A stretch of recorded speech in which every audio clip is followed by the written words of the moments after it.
Hi everyone, my name is Stacy and I'm an upcoming dental student who is here to give some advice for students who are beginning to compile a list of dental schools where they feel may be home as they pursue their DDS or DMD. And I also wanted to make this video because it is expensive to apply. So hopefully the tips and tricks I give can make sure not only you're able to apply to schools that you dream of, but also can make sure you're putting your money in good places as well, because I know it can get expensive. So a little bit of background about myself is I applied to 10 different dental schools, was asked to interview at 7, and eventually actually interviewed at 5 of those schools and was accepted to all 5. And for me, I feel like what made a difference in the options that I was blessed to have is I truly picked schools to where I felt like were congruent to what my values are, my stats, and also I felt comfortable to actually be accepted to and eventually go to school at as well. And then I would say with that, I think with everything aligning with my values, the different schools were able to see that passion and my comfort with applying to those schools and eventually asked me to have an interview because that was reflected on my supplemental application as well as different essays that were required. So my first level of advice is to look at the numbers side of your application. Look at your GPA, your DAT, or shadowing hours, the amount of letters or recommendations you have, and compile those all in a graph or a list. And I actually created one for you all to maybe even base yours off of or to print out and use and to kind of help you start this process. Having this list kind of helps you choose what schools are also congruent to what your stats are. Some other stats that I would say is also important to consider is also how many out-of-state residents that different schools take, because some actually take virtually close to none. Also for minorities, it is good to see the percentage of minority students they accept as well and try to see what diversity looks like for that. Again, I wouldn't say don't apply if it is lower, but again, have those candid conversations with the diversity and inclusion reps at the schools because that's a stat to consider too. What helped me choose what schools were congruent to what my actual numbers were is I use books like this. I received this book when I signed up to be a member for the American Student Dental Association. This book has every dental school here in the United States, internationally, and I believe in Canada as well. And it has all the statistics within them. They compiled information for all the DAT average, GPA averages, the prereqs, letters of eval, shadowing hours, all of them is in here. So I do recommend maybe finding books like this. The second thing that I would recommend is to actually figure out what do you want in a school. It's good to look at costs, to look at location, to look at the demographics of classes, to look at the class sizes, all of those different things, what the curriculum are, how the curriculum is based, things in that nature. So I would say that all of those different things, in addition to some others that you may come up with, it's good to know what you want, and that can help you narrow down your list. I know I personally started off, I think my list was like 20 different schools, but when I start choosing schools, I know for me, my list was I wanted to be in an urban area. Cost really wasn't a factor for me that was a huge difference. I know I wanted to just stay under 500K for sure, but again, I was comfortable with going to a more expensive school because I was blessed to not have to look at the financial sides of it because I had a full ride in undergrad. Again, if you feel differently, if you want to go to a more affordable in-state school versus an out-of-state school, there's nothing wrong with that. Do that. I just know for me, it wasn't, that wasn't a factor, but there's nothing wrong with choosing a school that is more affordable. I also knew that I was okay with having a larger class size as well.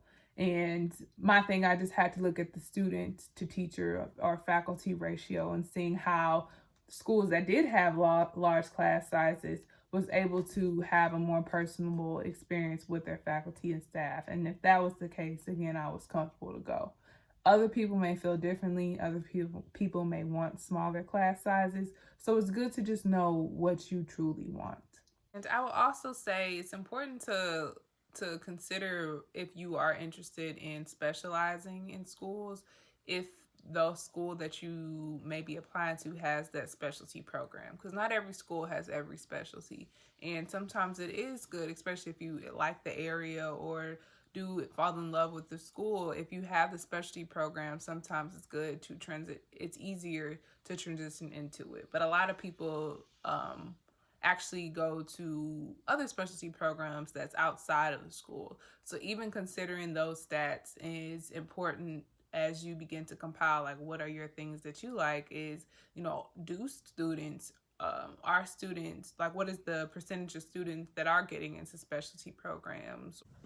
And I will also say, as you make those lists and you start seeing those schools, kind of start to network a little bit. I did for a few of my schools, and reach out to, if you are a minority, to the diversity and inclusion directors of the dental school, as well as other admissions reps, and kind of give a little bit about yourself, why you're interested in the school, and if you have any advice, maybe have some questions to ask them, just to introduce yourself to the school and get your name out there. That was some advice that I received from some dentists, about maybe going to camps that they may have, like summer programs, not camps, but summer programs, and other internships that they may offer, because it is good for, in some cases, to kind of have your name ringing around the school, or to start to build relationships with different faculty and staff that are there.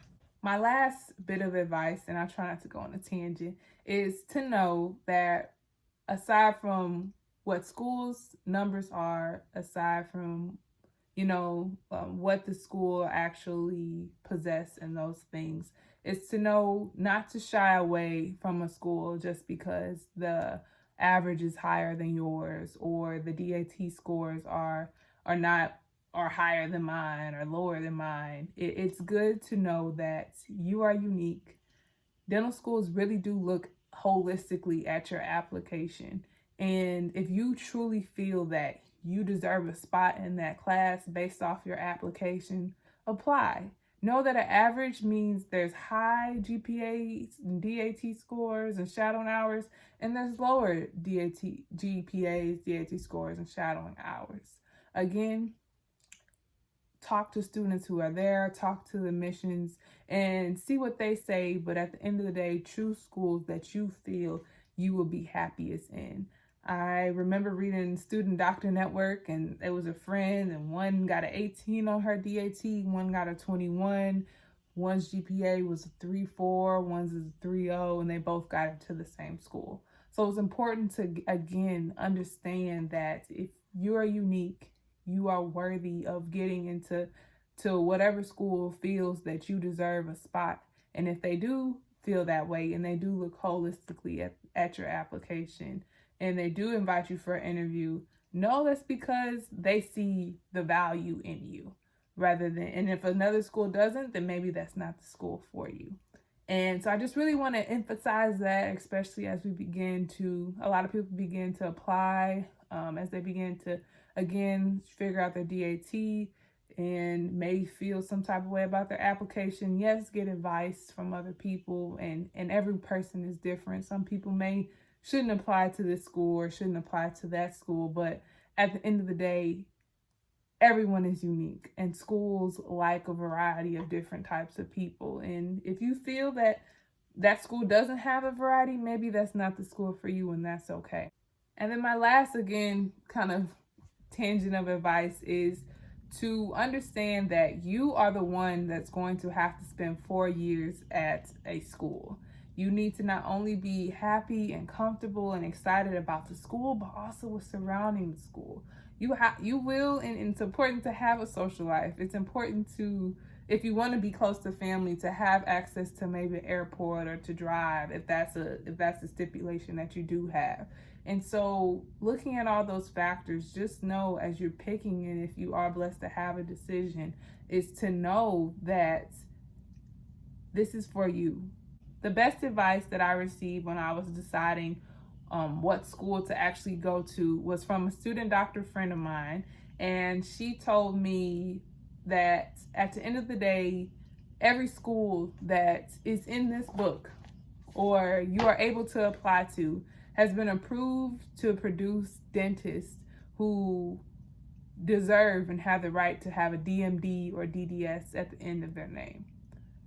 So the important thing is to pick a school to where you feel that you can flourish at and can learn so much at and to be your happiest at, because there is going to be a long 4 years. So you might as well be happy rather than picking places based off of what he said, she said, or based off of clout, based off of what your parents say, what alumni say, and things in that nature. Pick the school to where you feel you will be the happiest, and I guarantee you, you won't regret it. Shout out to Brittany for that. Again, if you are those who may only were accepted to one school, and say if it wasn't your top choice, just know that there's a reason that you may have been placed to go there. And school is what you make it at the end of the day too. And you can again flourish and thrive, and maybe you'll see long term that there's a reason that you were placed there as well. I know for me, as I was beginning to make my final decisions, I chose Howard University College of Dentistry, but my biggest thing was, again, I never expected to be able to have options of schools to go to. So that was something that I had to regroup about, just because of just how life works for me. But I truly picked a place where I felt God was calling me. And again, everyone has their different belief systems, but just trust what the universe is showing you and showing you where you're supposed to be. And again, you won't regret it. So that's all my advice I have. Again, good luck to everyone. I'll put a link below to the ASDA website, so maybe you can cop one of these. Again, they're not paying me for it, but I just know it was really helpful for that. Again, below is also a PDF to a list of how to help you all create a list of schools that are within your numbers range. And again, just be honest with yourself, and just know wherever you choose and wherever you want to go, if it's supposed to be for you, it'll be for you. And if somewhere place is, you'll be surprised that with the blessings and the positivity that can come out of it. So you all have a good one. Again, stay safe out there, and thanks for watching.